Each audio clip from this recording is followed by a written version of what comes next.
É interessante parar para pensar que esses novos espinossauros, que nada se parecem com os espinossauros que nós vimos em Jurassic Park 3, eles podem ser os precursores da versão que vimos em Jurassic Park 3, aqueles espinossauros com uma coloração mais acinzentada, né, com alguns detalhes em bordô, um vermelho um pouco mais desgastado, e que esses dinossauros, esses espinossauros, eles talvez sejam uma ramificação, uma das primeiras ramificações, talvez, da linhagem que gerou aqueles espinossauros, ou até mesmo aqueles espinossauros pode ter sido uma versão mais completa, né, que foi mandada para a Ilha Sorna, mas que acabou não sendo usada na Ilha Nublar, né, no parque original, no Jurassic Park. E quando a gente ainda não sabe que ilha Jurassic World Rebirth vai se passar, a gente pode especular muitas coisas, inclusive a ideia de que já que muitos projetos, muitos dos primeiros dinossauros foram feitos nessa misteriosa ilha, que não é a Matanceiros, não é a ilha, não é nenhuma das ilhas conhecidas, pelo menos até o momento pelos fãs, aqui sim pode ter sido o primeiro berço para os dinossauros.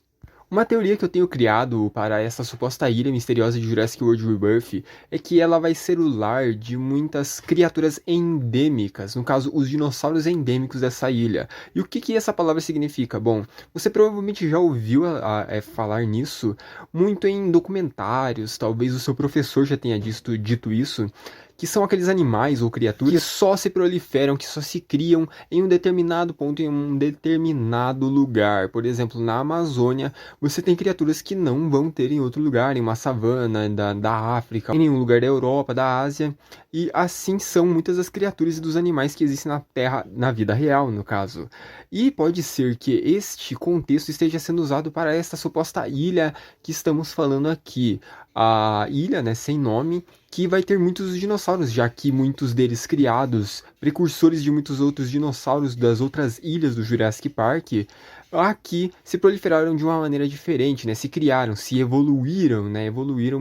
Se mutaram de uma maneira diferente dessas outras criaturas que foram tiradas e realocadas. E por que eu tô pisando tanto nesta tecla? É porque é só vocês repararem nas ações e compararem um pouco as ações do Espinossauro de Jurassic Park 3 com o Spinosaurus, ou os Espinossauros, que são bem mais de um, inclusive, do trailer que vimos de Jurassic World Rebirth, que estarão, né, no filme. Que eles são criaturas completamente diferentes, são espinossauros, aquilo que a gente queria, só que eles são bem diferentes, são criaturas que a gente vai ter, talvez, uma experiência diferente em vê-las em tela. Eles parecem ser um pouco mais paleontologicamente exatos, né, cientificamente corretos, com o que se tem hoje em dia comprovado de como seriam espinossauros, né, são criaturas um pouco mais achatadas, com uma vela um pouco mais falhada, não tão redonda, uma criatura um pouco mais esverdeada, né, muito mais anfíbia, andando em mar aberto. Claro que não, provavelmente as criaturas que viveram na vida real não andavam em mar aberto, aqui já provavelmente é um exagero um pouco mais do filme, mas enfim, mais anfíbias mesmo. Enfim, completamente distintas daquilo que vimos em Jurassic Park 3. E como já se fazem anos e muitas décadas, talvez, né, muitos anos, melhor dizendo, que ninguém mais toca nesse lugar, ou que ninguém mexe direito nesse lugar, não tira, não se muda, apesar de que existem alguns mercenários que vão e viajam e trazem e levam algumas coisas dessa ilha, pouco foi influenciado pelo exterior desta ilha. Os espinossauros eles evoluíram a tal ponto que eles agem até mesmo como criaturas que ajudam no ecossistema dessa ilha.